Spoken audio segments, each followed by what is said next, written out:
Students welcome back. जैसे कि मैंने आपसे प्रॉमिस किया था कि इकोनॉमी इकोनॉमी सीरीज़ कंप्लीट कराऊंगा क्लास 10th का, उसी सिलसिले में ये हमारा सेकंड वीडियो है AZ ऑनलाइन क्लासेस यूट्यूब के ऊपर। तो आज का जो सेकंड चैप्टर है उसका नाम है सेक्टर ऑफ इंडियन इकोनॉमी। ये जो मैं सीरीज़ करा रहा हूँ ये क्लास 10th की बुक से करा रहा हूँ, बट वो लोग जिनका इकोनॉमी के अंदर कॉन्सेप्ट क्लियर नहीं है, जो वीक हैं, या फिर वो बीए ऑनर्स या बीए एलएलबी के प्रिपरेशन कर रहे हैं या फिर किसी भी कम्पिटिटिव एग्ज़ाम की प्रिपरेशन कर रहे हैं और उनका इकोनॉमी के अंदर कॉन्सेप्ट बिल्ड नहीं हुआ है, तो वो इस वीडियो को देख सकते हैं। तो सेक्टर ऑफ इंडियन इकोनॉमी में हम बात करेंगे कि कौन कौन से सेक्टर हैं और कौन कौन से ये जो जितने भी सेक्टर्स होंगे उनका कंट्रीब्यूशन जीडीपी के अंदर कितना है और एम्प्लॉयमेंट के अंदर कितना है, उसके बारे में हम डिस्कस करेंगे। The first sector is primary sector. Primary sector को एग्रीकल्चरल सेक्टर भी कहते हैं। और प्राइमरी क्यों है? क्योंकि ये नेचुरल जितना भी प्रोडक्शन होगा वो नेचुरली होगा। ओके, इसके अंदर कौन कौन से एम्प्लॉयमेंट आते हैं? तो एक हो गया farming, lodging, hunting, fishing, forestry, dairy. ये आपको याद रखना है कि कौन कौन से ऑक्यूपेशन हैं जो प्राइमरी सेक्टर के अंदर फॉल करते हैं। Farming, lodging, hunting, fishing, forestry और डेयरी। उसके बाद जो सेकंड सेक्टर है वो है सेकेंडरी सेक्टर। सेकेंडरी सेक्टर को इंडस्ट्रियल सेक्टर कहते हैं, मैन्युफैक्चरिंग सेक्टर कहते हैं। इस सेक्टर के अंदर मैन्युफैक्चरिंग करने का काम होता है। जैसे कि ऑटोमोबाइल्स पार्ट्स हो गए, वो किसी इंडस्ट्री में बनते हैं, तो वो किसके अंदर फॉल करेगा? सेकेंडरी सेक्टर के अंदर फॉल करेगा। The third sector is tertiary sector. अब इस टर्शरी सेक्टर की इम्पोर्टेंस क्या है? तो टर्शरी सेक्टर बहुत ज़्यादा इम्पोर्टेंट है इन तीनों सेक्टर के अंदर। क्यों? क्योंकि इसके अंदर कोई प्रोडक्शन नहीं होता है। ये जो सेक्टर है ये प्रोडक्शन नहीं कराती है, बल्कि ये सर्विस प्रोवाइड कराती है। ये इस सेक्टर को इसीलिए हम क्या कहते हैं? सर्विस सेक्टर कहते हैं। इसके अंदर क्या क्या आएगा? Transport, storage, trade, banking, communication, teachers, जितने भी सर्विस होंगे, जितने भी प्रोफेशंस होते हैं, वो सभी के सभी सर्विस सेक्टर के अंदर फॉल करते हैं। Doctors, washerman, barbers, cobblers, lawyers, administrative people, accounting works, even ATM booth. क्योंकि एटीएम बूथ के अंदर, एटीएम के अंदर आप पैसे का प्रोडक्शन नहीं करते हो, बल्कि एटीएम जो है वो आपको सिर्फ सर्विस प्रोवाइड कराता है, वहाँ पे प्रोडक्शन नहीं होता है। कॉल सेंटर्स, कॉल सेंटर के अंदर जब आप फ़ोन करोगे तो वहाँ पे मोबाइल नहीं बनेगा, या फिर ऐसा नहीं है कि आपके सॉल्यूशन को या फिर आपके प्रॉब्लम को वहाँ पे कोई बैठा हो प्रोड्यूस करने के लिए। वो सिर्फ आपको सुनेंगे, सर्विस प्रोवाइड करेंगे कि यस सर क्या हुआ, कैसे हुआ, वो आपको डायरेक्शन देंगे। सॉफ्टवेयर कंपनीज, ये सभी किसके अंदर फॉल करेंगे? सर्विस सेक्टर के अंदर फॉल करेंगे, यानी टर्शरी सेक्टर के अंदर फॉल करेंगे। ये तीनों जो सेक्टर हैं वो आपस में इंटरलिंक्ड हैं। ओके, तो हमने अब तक देखा कि कौन कौन से सेक्टर होते हैं और किस सेक्टर के अंदर कौन सा ऑक्यूपेशन फॉल करता है। आपको बहुत क्लियर होना होगा यहाँ पे। उसके बाद बात करते हैं हम जीडीपी की, कि हम देखेंगे जीडीपी क्या है, जीडीपी को मेज़र कैसे किया जाता है, कौन सी मिनिस्ट्री बनाती है जीडीपी को, वगैरह वगैरह। सबसे पहले इसके अंदर हमें ये याद रखना है कि ये जो जीडीपी होता है वो प्रोडक्शन होता है किस सेक्टर में? तीनों सेक्टर में, टर्शरी, सेकेंडरी और प्राइमरी। तीनों सेक्टर के अंदर जो प्रोडक्शन होता है उनके फाइनल गुड्स के वैल्यूज़, यानी जो फाइनल गुड्स होगा, अभी मैं इसको एग्जांपल से समझाऊंगा जीडीपी क्या होता है। बहुत कॉम्प्लिकेटेड टर्म है ये। कहाँ? विद इन अ कंट्री, किसी कंट्री के अंदर तीनों सेक्टर के अंदर जितना प्रोडक्शन हो रहा है और उसके फाइनल जो वैल्यू है उसको जब आप फाइंड कर लोगे तो आप जीडीपी निकाल लोगे, यानी इस तरीके से जीडीपी निकलती है। बात करते हैं कि जीडीपी रिलीज़ कौन करता है, या फिर जीडीपी का जो डेटा है वो कलेक्शन कौन करता है। तो सेंट्रल स्टैटिस्टिक्स ऑफिस है। किसके अंडर? ये under Ministry of Statistics and Programme Implementation. तो आपको याद रखना है, मैं थोड़ा एक्स्ट्रा इन्फॉर्मेशन इसलिए दे देता हूँ क्योंकि ज़रूरी नहीं कि ये वीडियो सिर्फ क्लास 10th के बच्चे ही देखें। ये वीडियो जो है बीए ऑनर्स या बीए एलएलबी या फिर किसी भी कम्पिटिटिव एग्ज़ाम को प्रिपेयर करने वाले बच्चे भी देख सकते हैं। ठीक है, इसलिए मैं कुछ एक्स्ट्रा इन्फॉर्मेशन दे देता हूँ। अब हमने तो देख लिया कि थ्योरेटिकल पार्ट क्या है जीडीपी का, हमने समझ लिया कि क्या होता है, मगर बहुत से लोग अभी भी होंगे जिनको जीडीपी अभी भी समझ में नहीं आया होगा। तो हम यहाँ पे देखेंगे जीडीपी एक्चुअली होता क्या है और कैसे निकाला जाता है। मान लीजिए एक किसान है, उस किसान के पास गेहूं है, ठीक है, और उस किसान ने 1 केजी गेहूं को बेच दिया 8 रुपया में। बहुत ध्यान से सुनिएगा, नहीं तो फिर जीडीपी के बारे में समझ में नहीं आएगा। 8 रुपया केजी में उसने क्या किया? 1 केजी गेहूं 8 रुपया में बेच दिया। किसको बेच दिया? मिल ऑनर को, यानी कि जो आटा बनाता है उसको बेच दिया। अब आटा बनाने वाला जो मिल ऑनर है उसने क्या किया? उस गेहूं का आटा बना दिया, और आटा बनाने के बाद उसने अब बेच दिया किसी बिस्किट कंपनी को।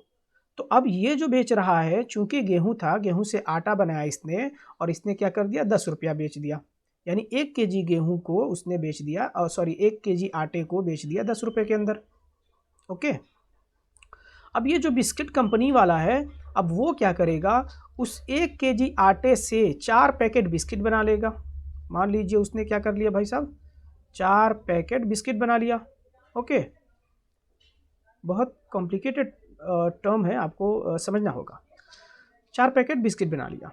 अब 1 पैकेट का दाम उसने क्या रख दिया? 1 पैकेट का दाम उसने रख दिया 15 रुपये। चूँकि 10 रुपये में ख़रीदा था 1 केजी, एक बिस्किट का उसने दाम रख दिया, क्योंकि अब वो क्या करेगा?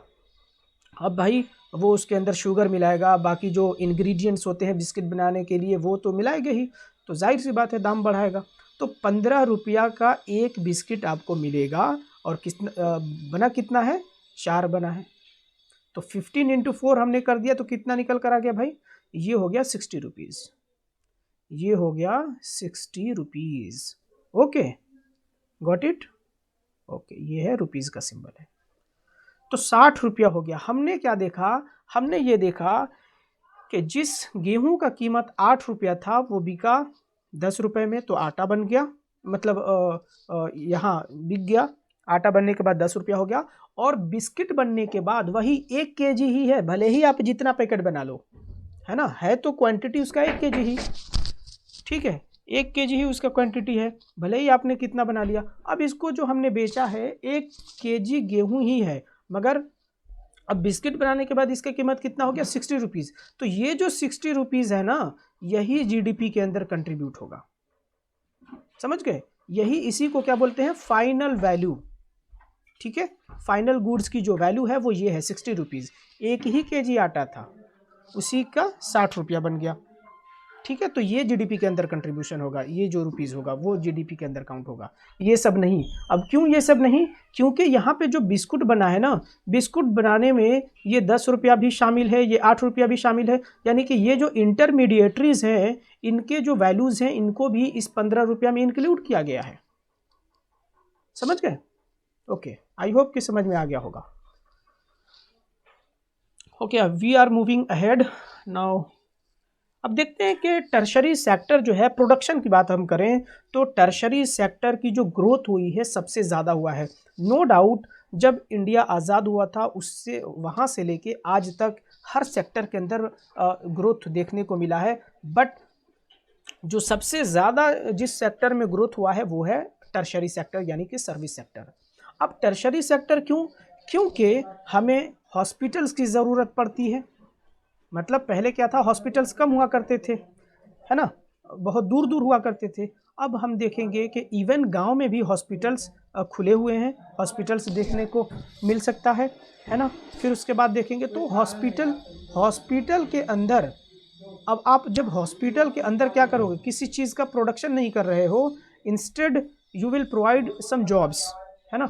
डॉक्टर्स हायर करोगे, नर्सेज को, और भी जो डिफरेंट वर्क्स करते हैं उस हॉस्पिटल के अंदर उनको हायर करोगे। एजुकेशनल इंस्टीट्यूशन आपने खोल दिया, तो एजुकेशनल इंस्टीट्यूशन में भी टीचर्स और नॉन टीचिंग स्टाफ को आप रखोगे। तो वो क्या कर रहे हो, वो किसी चीज़ का प्रोडक्शन या किसी चीज़ का मैन्युफैक्चरिंग नहीं करेंगे, इंस्टेड कि they will provide you service, है ना। तो वो आपको सर्विस प्रोवाइड कराएंगे। Post, telegraph services, police stations, courts, village administrative offices, municipal corporations, defence, transport, ये सब क्या करेंगे, सर्विस प्रोवाइड कराएंगे। किसी चीज़ का मैन्युफैक्चरिंग नहीं हो रहा है यहाँ पे। फिर दूसरा जो वजह है टर्शरी सेक्टर का इतना ज़्यादा ग्रोथ हुआ है, उसके पीछे है कि एग्रीकल्चर के अंदर और इंडस्ट्री के अंदर डेवलपमेंट हुआ है। जो एम.एस. स्वामीनाथन है, उनको फादर ऑफ ग्रीन रिवोल्यूशन बोला जाता है, और उन्होंने जब ग्रीन रिवोल्यूशन लाया तो उसके बाद से जो एग्रीकल्चर है, वीट, खास करके वीट एंड राइस में बहुत ज़्यादा प्रोडक्शन हुआ, और उसके वजह से क्या हुआ, ट्रांसपोर्ट के अंदर हमें देखने को मिलता है, जो ट्रांसपोर्ट सर्विस है उसके अंदर इंक्रीज़ देखने को मिलता है ना। जैसे सपोज़ आप एक किसान हो और आपने जो प्रोडक्शन किया है वो बहुत कम है, तो आप क्या करोगे, आप खेत से खुद ही क्या करोगे, ट्रांसपोर्ट कर ले जाओगे अपने सर पे रख के, या फिर छोटा मोटा गाड़ी जो भी होगा खुद ही लेकर चले जाओगे, है ना। हो सकता है कि धीरे धीरे आपका जो प्रोडक्शन है वो ज़्यादा बढ़ गया, बहुत ज़्यादा बढ़ गया, तो अब आपको क्या करना होगा, किसी ऑटो रिक्शा को हायर करना होगा, या फिर किसी बैलगाड़ी वाले को हायर करना होगा। तो अब वो क्या करेगा, वो किसान तो आप हैं, एग्रीकल्चर का काम आप कर रहे हैं, यानी कि आपने जो काम किया है वो प्राइमरी सेक्टर में फॉल करता है, बट जो वो रिक्शा पुलर जो काम करेगा, आपके खेत से आपके घर तक जो सामान लेकर जाएगा, वो एक सर्विस प्रोवाइड करा रहा है, तो वो ट्रांसपोर्ट का काम कर रहा है, तो वो किसके अंदर फॉल करेगा, सर्विस सेक्टर के अंदर फॉल करेगा। ओके, ट्रेड, स्टोरेज, ये सब सर्विस सेक्टर के अंदर फॉल करेंगे। अब जैसे ही राइज इन इनकम होगा, जैसे ही इनकम आपके पास बढ़ेगा, आप सर्विसेज की डिमांड करने लगोगे। जैसे कि क्या, बहुत कम लोग पहले बाहर जाकर खाते थे, या फिर बाहर का कॉन्सेप्ट तो था ही नहीं, घर पे बना और खाया, बस ख़त्म। अब क्या हो रहा है, अब आपके पास पैसा है, भूख लगी है, आपने क्या कर दिया, जोमेटो को ऑर्डर कर दिया, स्विगी को ऑर्डर कर दिया, तो they will provide you service, है ना, वो आपको सर्विस प्रोवाइड करा रहे हैं। तो इनकम जैसे ही बढ़ता है, और जो डिमांड ऑफ सर्विसेज है वो भी बढ़ जाता है। टूरिज़्म के अंदर, जैसे आपको घूमना है, घूमने का शौक़ है, तो जब घूमने का शौक़ है तो आपने क्या किया, आप क्या घर में पहाड़ बना दोगे या झरना बना दोगे, नहीं, you will go somewhere else, है ना। आप हिल स्टेशन जाओगे, कश्मीर जाओगे, सिंगापुर जाओगे, कहीं भी जाओ, ठीक है। तो टूरिज़्म, जब वहाँ पे आप जाओगे तो होटल बुक करोगे, ऐसा तो नहीं कि वहाँ पे जाओगे तो आराम से जहाँ ठहरोगे वहाँ पे हाथ से बनाया जाएगा, क्या कहते हैं, झरना बना दिया जाएगा, पहाड़ बना दिया जाएगा, होटल बुक करोगे, तो वो सर्विस प्रोवाइड हो रहा है ना। शॉपिंग करोगे, प्राइवेट हॉस्पिटल्स खुलें, यानी कि जैसे ही डिमांड राइज इन इनकम हुआ, तो पहले मान लीजिए आपके पास इनकम की कमी है, फाइनेंशियल प्रॉब्लम है, या फिर कम है पैसे, तो आप क्या करोगे, पहले तो सरकारी अस्पताल में जाओगे। अगर पैसे बढ़ गए, यानी इनकम आपका बढ़ गया, तो you will search for private hospitals, है ना, private schools, professional training, isn't it. तो जैसे ही इनकम के अंदर राइज होगा, डिमांड ऑफ सर्विसेज बढ़ेंगी, और ये भी वजह है कि जिसके वजह से सर्विसेज सेक्टर यानी टर्शरी सेक्टर है उसके अंदर ग्रोथ देखने को मिलता है। ओके, नए नए सर्विसेज देखने को मिले आईटी और कम्युनिकेशन के आ जाने के बाद भी, ठीक है। अब हम बात करेंगे कि कौन सी ऐसी सेक्टर है जिसके अंदर एम्प्लॉयमेंट, यहाँ पे आपको ध्यान देने की ज़रूरत है कि जीडीपी के अंदर कंट्रीब्यूशन किस सेक्टर का ज़्यादा है, एम्प्लॉयमेंट के अंदर किस सेक्टर का ज़्यादा है। दो टर्म याद रखना है, जीडीपी के अंदर कंट्रीब्यूशन किसका ज़्यादा है, और कौन सा ऐसा सेक्टर है जो एम्प्लॉयमेंट ज़्यादा जनरेट करती है, ठीक है। तो जो मोस्ट पीपल हैं जो एम्प्लॉयड हैं, मतलब सबसे ज़्यादा जो लोग नौकरी कर रहे हैं वो प्राइमरी सेक्टर के अंदर हैं। तो प्राइमरी सेक्टर नो डाउट वो फर्स्ट नंबर पे है, किस चीज़ में, किसके मामले में, एम्प्लॉयमेंट के मामले में, यानी कि सबसे ज़्यादा जो लोग नौकरी कर रहे हैं वो प्राइमरी सेक्टर में। अब अगर शेयर की बात करें कि किस सेक्टर का परसेंटेज जो है जीडीपी के अंदर कितना है, तो हम अगर बात करें कंपैरिजन जब हम करते हैं तो किसी दो के मुकाबले में, तो यहाँ पे हम कंपेयर करेंगे 1972 और 2011 के डेटा से। तो जब हम 1972 की बात करते हैं तो जो जीडीपी का जो कंट्रीब्यूशन है, कौन सा सेक्टर फर्स्ट नंबर पे था? टर्शरी। ओके, तो टर्शरी जो है वो फर्स्ट नंबर पे है जीडीपी के शेयर में, ठीक है, कब? 1972 में। सेकंड नंबर पे कौन है? प्राइमरी, और थर्ड नंबर पे है सेकेंडरी। ओके, ये डाटा कब का है? 1972 का है। अब अगर 2011 के हिसाब से बात करें तो अभी भी टर्शरी सेक्टर ही जीडीपी के कंट्रीब्यूशन में फर्स्ट पे बना हुआ है। बात समझ में आ रही है? ठीक है, उसके बाद सेकंड नंबर पे कौन आ गया? सेकेंडरी आ गया। यहाँ पे सेकेंडरी कहाँ था? यहाँ 1972 की अगर बात करें तो सेकेंडरी थर्ड पे था, बट यहाँ पे जीडीपी के कंट्रीब्यूशन की अगर बात करें 2011 में तो सेकेंडरी सेकंड नंबर पे हो गया और प्राइमरी तीसरे नंबर पे चला गया। ठीक है, यानी पैसा सबसे ज़्यादा कहाँ है? टर्शरी के अंदर, उसके बाद सेकेंडरी और उसके बाद प्राइमरी के अंदर। प्राइमरी के अंदर कम पैसा है, मगर एम्प्लॉयमेंट की बात करें तो सबसे ज़्यादा एम्प्लॉयमेंट जो है वो प्राइमरी ही देता है। ओके, ठीक है, फिर नीचे चलते हैं। यहाँ ऊपर हमने बात कर लिया था एम्प्लॉयमेंट के बारे में, यहाँ भी देख लेते हैं एक बार कि share of sectors in employment की बात करें, किस सेक्टर का जो शेयर है कितना है? 72-73 की बात करें तो प्राइमरी पहले नंबर पे है, सेकंड पे टर्शरी और थर्ड पे सेकेंडरी। और 2011 की डेटा की बात करें तो वो कोई कुछ बदला नहीं है, वैसे ही है। प्राइमरी पहले पे है, दूसरे पे टर्शरी है, तीसरे पे सेकेंडरी है, बट परसेंटेज जो है वो कम या ज़्यादा हुआ है। ठीक है, उसके बाद यहाँ एक क्वेश्चन है कि Y didn't similar shift out of primary sector happen in case of employment? तो इसका जो जवाब है वो ये है कि सेकेंडरी और टर्शरी सेक्टर में ज़्यादा जॉब नहीं क्रिएट किया गया, ये वजह है। Okay, we will move next. ये जो है GDP by primary, secondary and tertiary sector हम देखेंगे 72 और 2011 के मुकाबले में। ये प्रोडक्शन के मामले में है कि किस सेक्टर में प्रोडक्शन हुआ है ना? प्रोडक्शन किसका ज़्यादा हुआ है? तो फर्स्ट जो है प्रोडक्शन के बारे में अगर हम देखें तो 1973 में सबसे ज़्यादा जो प्रोडक्शन हो रहा है वो किसके अंदर हो रहा है? प्राइमरी के अंदर हो रहा है, फिर उसके बाद टर्शरी के अंदर, फिर उसके बाद ये सेकेंडरी के अंदर। ये जो है ग्रीन का मतलब टर्शरी, और रेड का मतलब सेकेंडरी, और ब्लू का मतलब प्राइमरी। ओके, 2013-14 की डेटा की अगर बात करें तो सबसे ज़्यादा जो प्रोडक्शन है वो हुआ है हमारा टर्शरी में, उसके बाद किस में हुआ है? उसके बाद हुआ है सेकेंडरी में, और फिर प्राइमरी में हुआ है। यानी कि उल्टा हो गया है, इस डेटा के उल्टा ये हो गया। ओके, जो नेक्स्ट डेटा है ये इस डेटा को हमने पहले ही देख लिया है। वैसे ग्राफ से आप देखोगे तो आपके माइंड में ज़्यादा क्लैरिटी हो जाएगा। क्या लिखा हुआ है कि share of sectors in GDP, किस सेक्टर का जीडीपी के अंदर कितना शेयर है, कितना कंट्रीब्यूशन है। 73-74 की डेटा से अगर बात करें, सबसे ज़्यादा जो शेयर है जीडीपी के अंदर देखिए टर्शरी के अंदर है ना? उसके बाद फिर ये हो गया हमारा प्राइमरी, और उसके बाद ये हो गया सेकेंडरी। बट यहाँ पे अगर देखो 2013-14 की डेटा से अगर बात करो तो ये जो टर्शरी सेक्टर है अभी भी क्या है? जीडीपी के अंदर कंट्रीब्यूशन इसका ज़्यादा है, और फिर सेकंड नंबर पे सेकेंडरी है और थर्ड पे प्राइमरी है। वो हमने पिछले स्लाइड में भी देखा था। उसके बाद ठीक है, यहाँ कुछ नहीं है। अब उसके बाद आगे चलते हैं।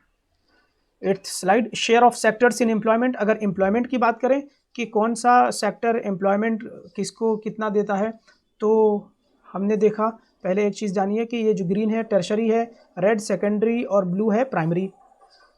अगर पुराना डाटा के हिसाब से बात करें 72-73 तो 74% जो एम्प्लॉयमेंट था वो किसके अंदर था? वो था प्राइमरी के अंदर। और फिर 15%, सिर्फ 15% जो है एम्प्लॉयमेंट था वो टर्शरी यानी सर्विस सेक्टर के अंदर, और 11% जो है वो सेकेंडरी सेक्टर के अंदर। वहीं अगर 2011 की बात करते हैं तो अभी भी प्राइमरी सेक्टर एम्प्लॉयमेंट के मामले में पहले नंबर पे तो बना हुआ है, बट जो परसेंटेज है वो घटा है, 49% पे आ गया है। और 27% जो है वो क्या है, वो टर्शरी सेक्टर है, यानी सर्विस सेक्टर एम्प्लॉयमेंट जनरेट करती है, एम्प्लॉयमेंट प्रोवाइड करती है। उसके बाद फिर थर्ड नंबर पे कौन है, सेकेंडरी सेक्टर। उसके बाद फिर अगर हम आगे बढ़ें तो okay, here is a term disguised unemployment. We know कि हमारा जो कंट्री है वो अनएम्प्लॉयमेंट से जूझ रहा है, but what is disguised unemployment वो जानना बहुत ज़रूरी है। देखिए, the work area where surplus manpower is employed out of which some individual, okay समझिए कि वो ऐसा एरिया, ऐसा वर्क एरिया जहाँ पे सरप्लस मैन पावर एम्प्लॉयड हो। सरप्लस मतलब क्या होता है, मतलब जितना चाहिए उससे ज़्यादा, ठीक है, सरप्लस मैन पावर एम्प्लॉयड हो, और उनमें से कुछ जो इंडिविजुअल हैं, मतलब कुछ जो लोग हैं उनमें ज़ीरो या ऑलमोस्ट ज़ीरो मार्जिनल प्रोडक्टिविटी हो। ये भी समझ में नहीं आया होगा I hope, but I will tell you very clearly. देखिए क्या कहना चाहता है, कहना ये चाहता है कि मान लीजिए आपका खेत है, ये आपका खेत है, इसमें और आपके जो घर हैं उसमें आपके घर में 5 मेंबर हैं, 5 मेंबर हैं। इस खेत में काम करने के लिए, ठीक है, मान लीजिए आप किसी दूसरे मजदूर को नहीं रखते हैं, आप खुद ही काम करते हैं, तो इस खेत में काम करने के लिए सिर्फ 3 लोगों की ज़रूरत है। सिर्फ 3 लोग ही इस खेत के अंदर जो भी काम है आप कर सकते हो। बट आपने क्या किया, इन पांचों को क्या कर दिया, इस काम में मिला दिया, लगा दिया। ज़रूरत कितने की थी, सिर्फ 3 की थी, आपने एक्स्ट्रा 2 लोगों को उसमें लगाया है। यानी कि अगर उन एक्स्ट्रा 2 लोगों को वहां से हटा भी दिया जाए तो कोई काम में फ़र्क नहीं पड़ने वाला है। इसी को डिस्गाइज्ड अनएम्प्लॉयमेंट कहते हैं। यानी कि इसका मतलब ये है कि जो आप काम करा रहे हो, जिस भी एरिया में जो काम हो रहा है, उसमें जो काम हो रहा है उसमें जितने की डिमांड है, जितने लोगों की डिमांड है उससे ज़्यादा लोग काम कर रहे हैं, और जो ज़्यादा लोग काम कर रहे हैं उनको हटा देने से उस काम के ऊपर कोई असर नहीं पड़ने वाला है। उसी को हम कहते हैं डिस्गाइज्ड अनएम्प्लॉयमेंट। और ये कहाँ देखने को मिलता है, ये सबसे ज़्यादा रूरल यानी ग्रामीण इलाके में देखने को मिलता है, और सबसे ज़्यादा एग्रीकल्चर में देखने को मिलता है, खेती में देखने को मिलता है डिस्गाइज्ड अनएम्प्लॉयमेंट। उसके बाद अगर शहरों के अंदर बात करें तो जो एजुकेटेड अनएम्प्लॉयमेंट देखने को मिलता है शहर के, ये तो हमने देख लिया डिस्गाइज्ड अनएम्प्लॉयमेंट गांव के अंदर होता है, ख़ास करके एग्रीकल्चर के फील्ड में। शहर के अंदर अगर बात करें वहाँ भी अनएम्प्लॉयमेंट होता है, उसको एजुकेटेड अनएम्प्लॉयमेंट कहते हैं। यानी लोग पढ़े हुए हैं, किसी ने मैट्रिकुलेशन पास कर लिया, किसी ने इंटरमीडिएट पास कर लिया, किसी ने ग्रेजुएशन पास कर लिया, but they are still unemployed, है ना, वो उनके हाथ में जॉब नहीं है। और कुछ जो होते हैं कैजुअल वर्कर्स होते हैं, जैसे ये कैजुअल वर्कर्स हैं शहरों में या फिर गांव में भी आपको देखने को मिलेगा। जो अब देखिए कैजुअल वर्कर्स किस सेक्टर के अंदर फॉल करेंगे, सर्विस सेक्टर के अंदर फॉल करेंगे। क्यों? क्योंकि ये किसी चीज़ को मैन्युफैक्चर नहीं करते हैं, प्रोड्यूस नहीं करते हैं, बल्कि सर्विस प्रोवाइड कराते हैं। तो कैजुअल वर्कर्स भी पहला चीज़ जानिए कि सर्विस सेक्टर के अंदर तो आते ही है। दूसरा चीज़ कि ये अर्बन एरियाज़ में पाए जाते हैं, यानी कि इस तरीके का जो अनएम्प्लॉयमेंट होता है वो अर्बन शहरों के अंदर होता है। जैसे पेंटर हो गया, तो चाहे वो शहर का पेंटर हो या फिर गांव का पेंटर हो, ज़रूरी नहीं कि पेंटर को पूरे साल या पूरे महीने क्या मिले, काम मिल जाए, है ना। प्लम्बर हो गया, प्लम्बर, है ना, नल वगैरह बनाने के लिए जो लोग काम करते हैं। अब ज़रूरी तो नहीं कि सबके घर में एक ही लगातार ख़राब हो गया नल, क्या आपने प्लम्बर को बुला दिया, बेचारे को डेली मिल रहा है काम। तो ख़ास करके ये शहरों के अंदर बहुत ज़्यादा है कि पेंटर, प्लम्बर, रिपेयर पर्सन्स या फिर और भी जो ऑड जॉब्स करने वाले लोग हैं उनको डेली जो है वर्क नहीं मिलता है। समझ गए? ओके, ये हुआ। फिर उसके बाद क्या है, how to create more employment, एक टॉपिक है इसमें कि किस तरीके से ज़्यादा एम्प्लॉयमेंट क्रिएट किया जाए। ज़्यादा का मतलब ऐसा नहीं कि आलीशान बिल्डिंग खड़ा करके ही आप किसी चीज़ को करो, कैसे मोर एम्प्लॉयमेंट पैदा किया जाएगा। तो सबसे पहले सरकार को चाहिए कि जो एग्रीकल्चरल क्रेडिट है, क्रेडिट मतलब लोन, एग्रीकल्चरल जो क्रेडिट है यानी कि जो खेती से जो सिंपल सा जो फार्मिंग जो फार्म लोन है, किसानों के को जो लोन दिए जाते हैं उसको सस्ता कर दिया जाए। क्यों? अब सस्ता करने का मतलब ये है कि किसान क्या करेगा, सस्ते दाम पे जब लोन मिलेगा तो वो क्या करेगा, वो चीज़ों को खरीद सकता है ना? किसी खेत को ले सकता है, अपने खेत के अंदर और ट्यूबवेल लगा सकता है, जिससे क्या हो, उसका जो प्रोडक्शन है वो इंक्रीज़ करे। ठीक है? तो अब एक तो वो हो सकता है, जब वो ट्यूबवेल लगाएगा तो वहाँ एम्प्लॉयमेंट जनरेट होगा, नहीं होगा? ट्यूबवेल को बनाने के लिए लोग तो लगेंगे, है ना? या फिर वो जो फार्मर है हो सकता है इतना ज़्यादा प्रोडक्शन कर दिया उस लोन के कम हो जाने की वजह से कि ट्रांसपोर्ट करने की ज़रूरत पड़ गई, तो जो ट्रांसपोर्ट करेगा वो, उसके लिए वो एम्प्लॉयमेंट जनरेट होगा।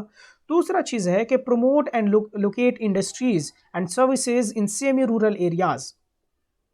जैसे मान लीजिए हमारे यहाँ एक एरिया है दिलदार नगर कहते हैं, तो वो दिलदार नगर एरिया को अगर हम सेमी रूरल एरिया में इंक्लूड करते हैं तो वहाँ पे इस हिसाब से वहाँ पे क्या करना है कि इंडस्ट्रीज़ लगाना है या फिर उसको प्रमोट करना है।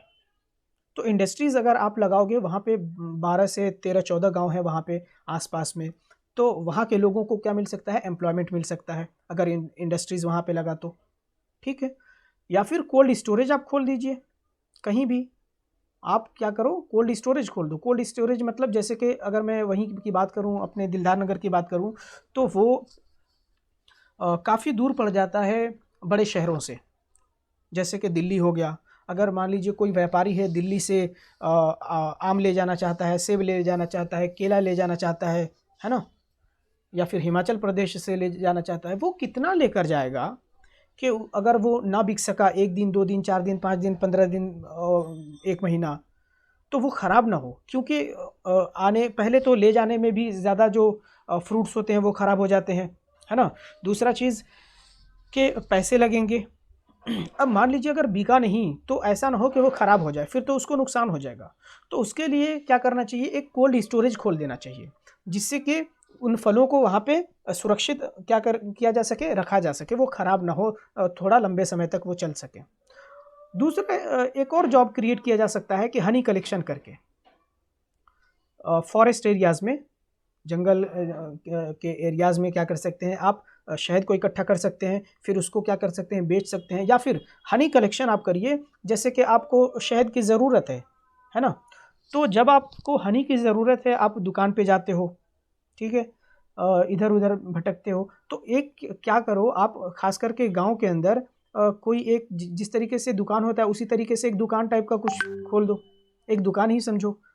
ठीक है? और वो क्या करो, सिर्फ वो स्पेशलिस्ट सिर्फ किसके लिए हो, हनी कलेक्शन के, यानी कि वहाँ पे सिर्फ हनी मिलेगा।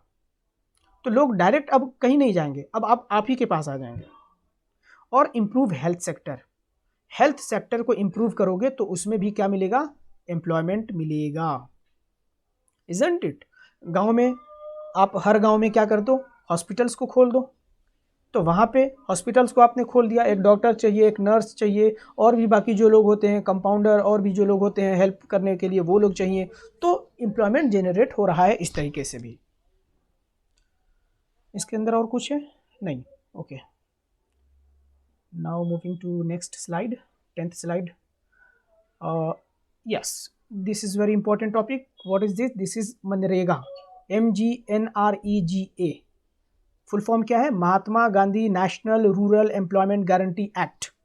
ओके, ये क्या है? आप अगर आप ग्रामीण इलाके से बिलोंग करते हैं तो आपने ज़रूर सुना होगा मनरेगा का नाम। मनरेगा क्या है? पहले तो आपने फुल फॉर्म जान लिया कि Mahatma Gandhi national rural employment guarantee act, इसको मनरेगा कहते हैं। पहले नरेगा होता था, मतलब NREGA, MG नहीं जुड़ा हुआ था, है ना? मतलब महात्मा गांधी ये टर्म नहीं जुड़ा हुआ था। ठीक है, तो अब मनरेगा हो गया है। काम क्या है इसका? Aims to guarantee the right to work, यानी आपको काम करने का अधिकार देता है। ये ग्रामीण इलाके के लिए है सिर्फ। ये सवाल इसमें कैसे पूछेगा? एक तो पूछ दिया कि मनरेगा का फुल फॉर्म क्या है, वो आपने बता दिया। दूसरा चीज़ कि पूछेगा ये बिल पास कब हुआ था, यानी कि ये जो है कानून कब बन गया था, 2015 में बन गया था। बट फोर्स में कब आया था, लागू कब हुआ था, तो 2 फरवरी 2006। इस 2006 और 2005 में बिल्कुल भी कंफ्यूज नहीं होना है। जो 2005 में, आप क्वेश्चन को समझिए, क्वेश्चन ने क्या पूछा है, क्या पूछ रहा है कि बिल कब पास हुआ था, तो वो 2005 में पास हुआ था। अगर पूछ रहा है कि बिल फोर्स में कब आ गया, मतलब जो एक्ट है वो फोर्स में कब आ गया, 2 फरवरी 2006 को फोर्स में आ गया, यानी कि लागू हो गया। प्राइम मिनिस्टर कौन था उस टाइम, तो उस टाइम थे doctor Manmohan Singh prime minister थे। और ये कहाँ के लिए है, तो रूरल एरियाज के लिए, ग्रामीण इलाकों के लिए। होता क्या है मनरेगा में होता यह है कि एक साल के अंदर कितने दिन होते हैं, 365 डेज। उस 365 डेज में से 100 डेज वर्क दिया जाएगा हर आदमी को, हर मेंबर को, घर में हर आदमी को कितना दिया जाएगा, 100 डेज वर्क दिया जाएगा। किसको दिया जाएगा, जो 18 साल से ऊपर है और वो अनस्किल्ड है, मतलब पढ़ा लिखा नहीं है, अनस्किल्ड पर्सन है और उसको जॉब की ज़रूरत है। ऐसा नहीं कि सरकार ढूंढ ढूंढ के आपको नहीं देगी। जो स्कीम निकाले जाते हैं उसके लिए आपको अवेयर होना होता है, लोगों से मालूम करना होता है। तो 18+ अगर आप हैं, अनस्किल्ड पर्सन हैं, गांव के अंदर रहते हैं, तो you will get 100 days of work. Okay. और पहले ये इम्प्लीमेंट कब हुआ, कहाँ हुआ था, 625 डिस्ट्रिक्ट्स में, 625 डिस्ट्रिक्ट्स के लिए ये बनाया गया है। और जो जॉब मिलेगा, ऐसा नहीं कि हाई फाई जॉब नहीं मिलेगा इसमें, चूंकि ये अनस्किल्ड पर्सन के लिए है। दूसरा चीज़ कि ये 5 किलोमीटर, आप जहाँ भी रहते हैं 5 kilometres with in your residence, आप जहाँ भी रहते हैं आप उसके 5 किलोमीटर अंदर के दायरे में ही आपको काम दे दिया जाएगा। और अगर गवर्नमेंट फेल हो जाती है, मतलब ये फॉर्म भरना पड़ता है मनरेगा के लिए, आपने फॉर्म भरा और जॉब कहीं नहीं है, तो विद इन 15 डेज, 15 दिनों के अंदर, जिस दिन से आपने फॉर्म भरा है, एप्लीकेशन को फिल किया है, उस 15 दिनों के अंदर क्या किया जाएगा, उस 15 दिनों के अंदर अनएम्प्लॉयमेंट अलाउंस मिलेगा। क्या मिलेगा, अनएम्प्लॉयमेंट अलाउंस मिलेगा, जिसको बेरोजगारी भत्ता कहते हैं।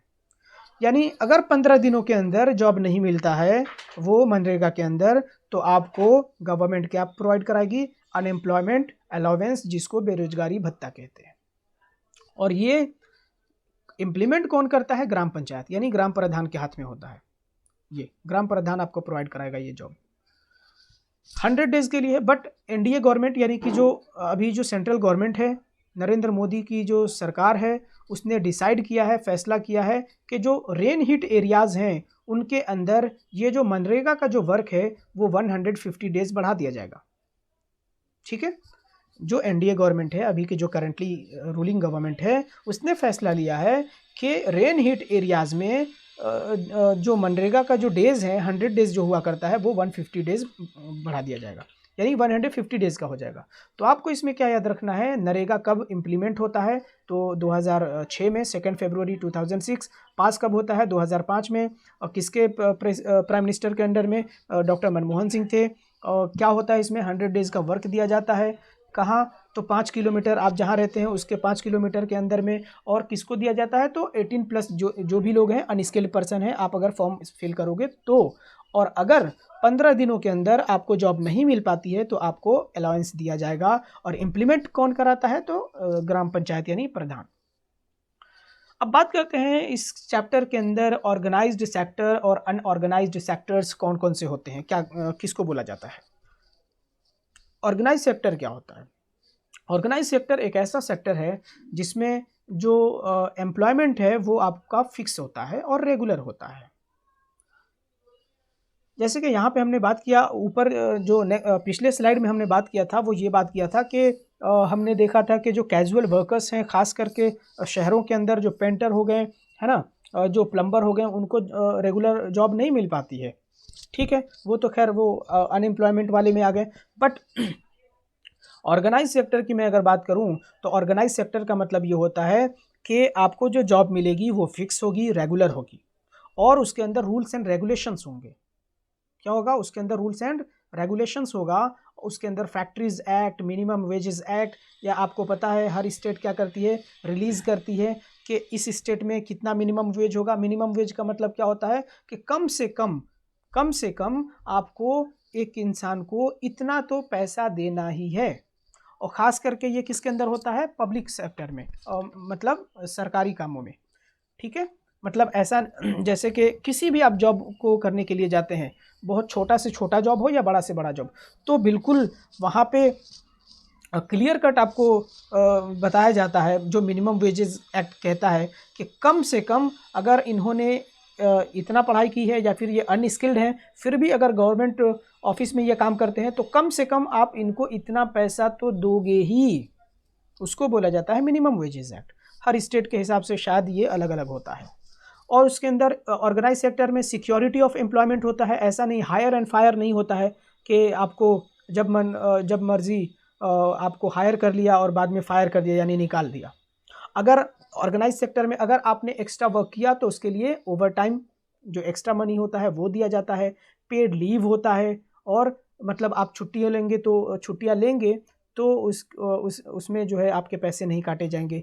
हॉलीडेज़ में पेमेंट मिलता है आपको, प्रोविडेंट फंड, मतलब बहुत सारी चीज़ें आपको दी जाती हैं। एक सिंपल से टर्म में आप समझ जाइए, किसी सरकारी नौकरी को अगर आप करते हैं, जैसे कोरोना में देख लीजिए, जो प्राइवेट जॉब में थे, जो कंपनीज़ में वर्क करते थे, इंडस्ट्रीज़ में वर्क करते थे, उन्होंने जॉब खो दिया, वो अनऑर्गेनाइज सेक्टर में थे, है ना। जो ऑर्गेनाइज सेक्टर में थे उन्होंने क्या किया, जॉब नहीं खोया, है ना, रेगुलर फिक्स है, हर चीज़ मिलता है, हॉलीडे होता है तो भी पेमेंट मिलता है उनको, isn't it. Okay, organise sector हो गया। उसके बाद लास्ट ये स्लाइड है हमारा, लास्ट स्लाइड है, और हाँ, मेडिकल बेनिफिट्स मिलता है, सेफ एनवायरनमेंट होता है, और सबसे इंपॉर्टेंट चीज़ कि रिटायरमेंट के बाद आपको पेंशन मिलेगा। ये सब ऑर्गेनाइज्ड सेक्टर के अंदर होता है। तो आप समझ जाओ कि ऑर्गेनाइज सेक्टर क्या होता है। उसके बाद जो नेक्स्ट हमारा जो टॉपिक है वो है अनऑर्गेनाइज्ड सेक्टर। अनऑर्गेनाइज्ड सेक्टर मतलब क्या होता है?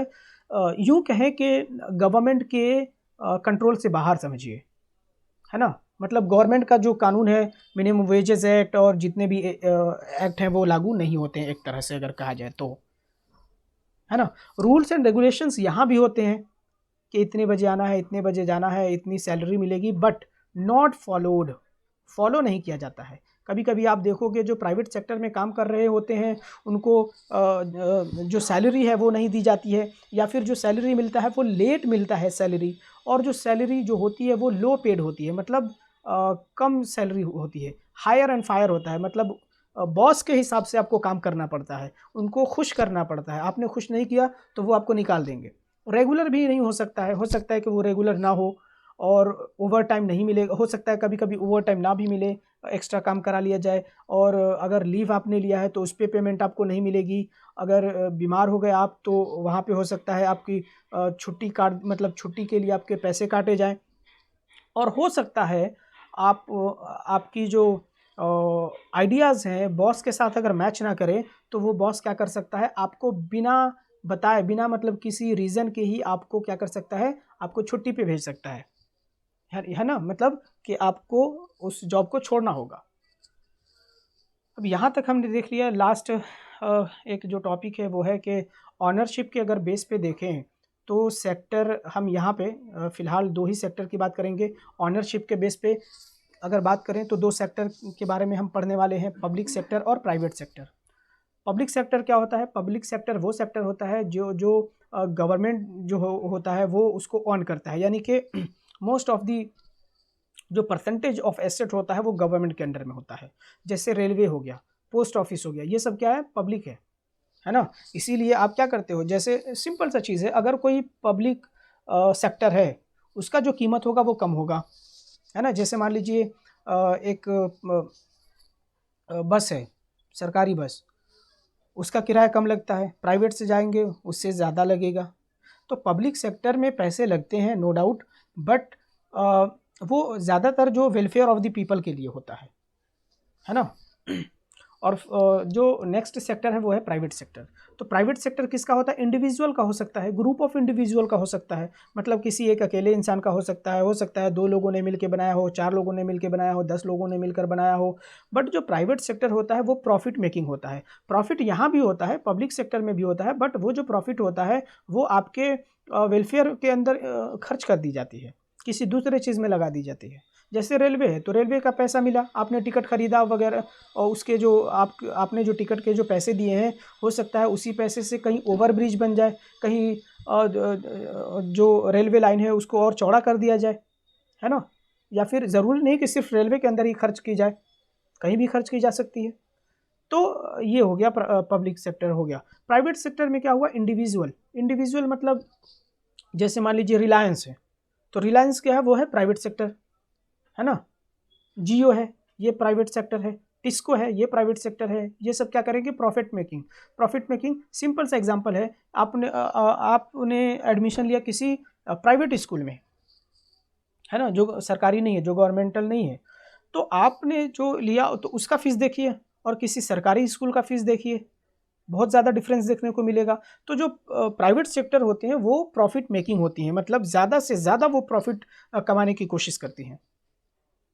तो इस तरीके से हमारा ये भी चैप्टर जो सेक्टर इन इंडियन इकोनॉमी है वो भी ख़त्म हो गया। अगर आपको और भी वीडियोस देखने हैं तो आप AZ ऑनलाइन क्लासेस यूट्यूब का हमारा चैनल है, उस पर आप विज़िट कर सकते हैं। और अगर कोई डाउट है तो कमेंट में आप लिख सकते हैं।